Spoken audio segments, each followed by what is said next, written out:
Welcome to this video demonstration on the InterAcct reporting system. One of the questions that I'm asked by prospective purchasers of the software is, what type of reports can we expect under the InterAcct system? Well, the answer is that there is hundreds of reports that have been written over the years in the standard software, and you've got access to all of them when you buy the software. Depending on which industry you're in will depend on what of those reports are the key reports.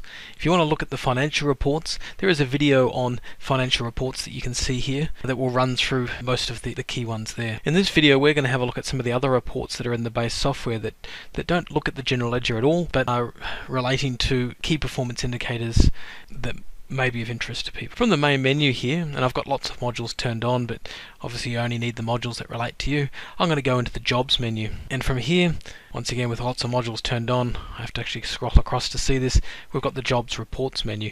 So underneath here we've got a whole bunch of custom job reports, different work in progress reports, job cost reports and things. I'm going to have a look at the aged work in progress analysis report. Now this particular report allows us to pick a date that we're wanting to run the report for, whether we're wanting to see the report in detail, how we want to group the report. Do we want to see it based on the job numbers, or would prefer to see it based on the types of jobs that we've got, or the salesperson that sold the job initially? I'm just going to sort it by job number in this case. We can filter it to only show jobs that relate to a particular branch or salesperson, or just one particular job number if we wanted to. And we can run this for any date in the past if we need to. So we can see here the WIP reports coming up, showing me here these jobs that have been created, what the description for the job is, which client they relate to, what costs were in November, October, September and before. It gives us a breakdown of percentages over those months, as well as an expected to invoice amount for those costs, so that we can see what potential revenue we might have. Now, while we might run a work in progress report like this, is that at the end of the financial year we might need to be able to give our accountant a figure to tell them what work in progress is, so that we can reduce the cost of goods sold and to be able to increase our work in progress asset.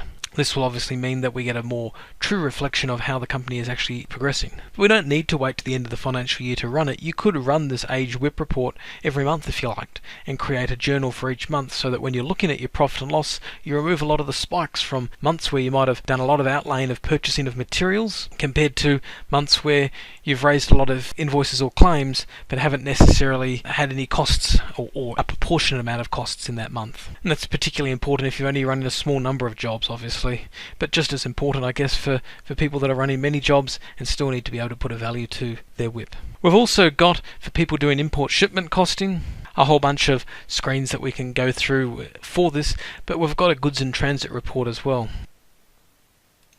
So the same sort of thing that we can see with this report. We've got an area here to put in which date we wanted to work out what goods in transit was. Do we want to sort it by shipment, or do we want to sort it by highest value or oldest shipment, or the supplier's codes?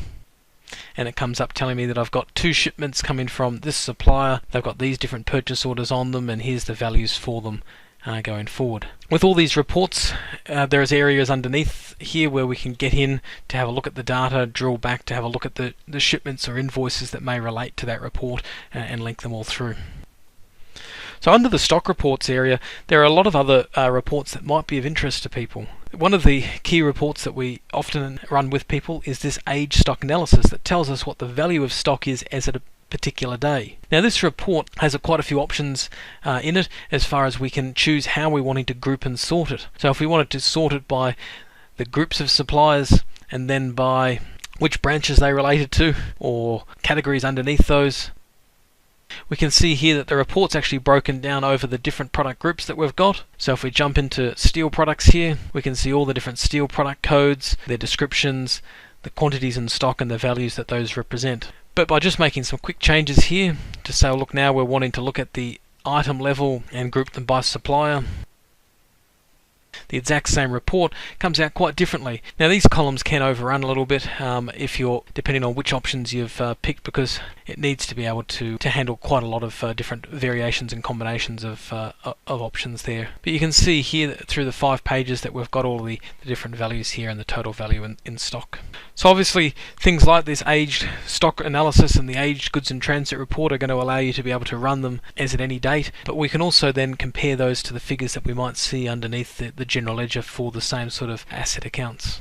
Sometimes I'm asked about how we break down our costs of goods sold in the general ledger so that we can accurately report on something like product sales for a particular stock item or stock group. Most people would like to try to avoid having hundreds of different product items creating hundreds of different general ledger accounts. So we try to avoid running reports like that or from the general ledger, or having a situation where you can't get that sort of level of detail of report. So underneath here we also have these product sales reports, and these are configurable reports that allow you to remember the settings. Because there's quite a lot of setting options, you can save any number of them in here so that you can come back and rerun them. So I'm looking here at sales by group. So we've got product group, product category, product item. We're going to look at all sales that have occurred in a 2-year rough period.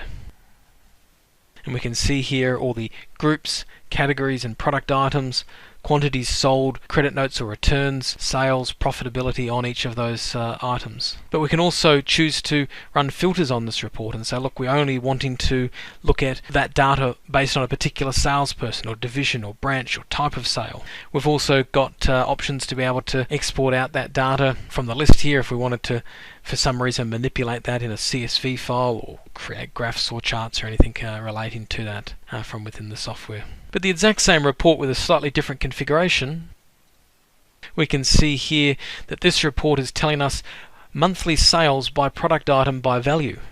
So this product here in August had our best sales value out of all of our months of sales out of all of our products. We can see here that the next product down was significantly less value in sales, but still in that same month. So these types of reports, because they're so flexible, mean that no matter what your needs are, you should be able to set up the data underneath the report so that you can come back and grab out that key information month after month or week after week to see what's broken down in so many different ways. If we click on this sort value here, we can see there are 23 options for how to primarily sort this particular report, and the same sort of thing with the filters underneath here.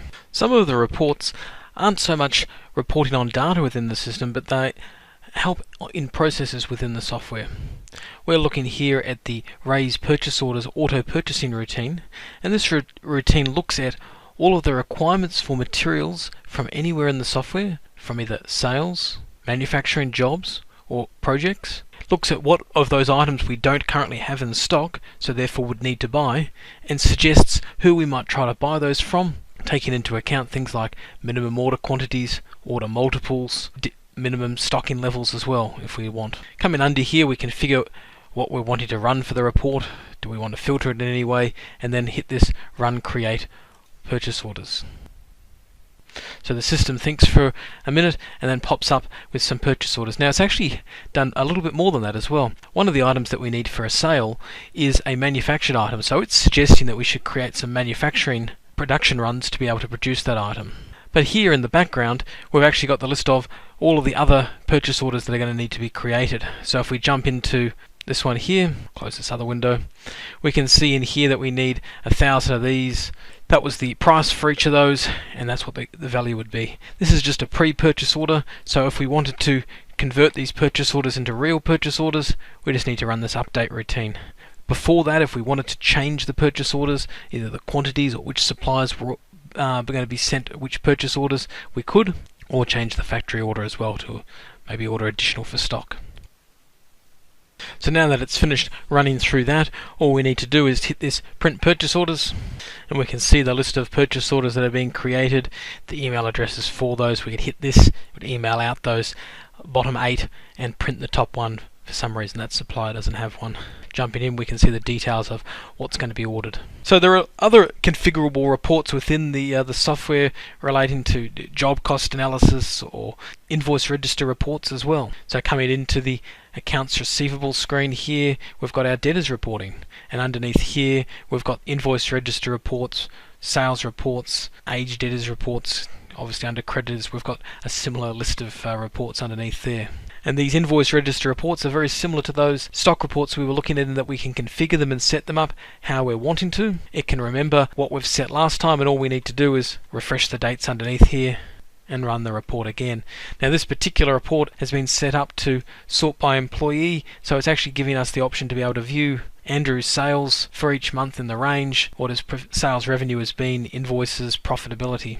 Now we can email these reports out, or any of the other reports, turn them into PDFs, or print them. These particular reports aren't set to be emailed out to a default user, but we have had people who have said, look, I want to run this report at the end of the month to be able to email out to all of the sales guys to say, here's what your sales were for that month, and then obviously to pull through all the email addresses for all the different salespeople that have been involved. That sort of change is a minor change to the report and wouldn't take very long to program in there, but it's not the default for the report, because most people choose to print that type of report out or to be viewing it on the screen rather than emailing it. There are a lot of different management level reports as well that we've got within the software: executive summary routines, lost business search analysis, employee performance analysis. We don't have time to go through all of the reports in this video. We're just trying to give you an idea of the depth of information that you can mine into in the InterAcct system. There are a lot of other areas in the system that aren't reports that still have information that in some systems would be called a report. So underneath the job analysis screens that you can see underneath perhaps the project manager video. So if you've got any other questions, please contact sales@interact.com.au. Thank you.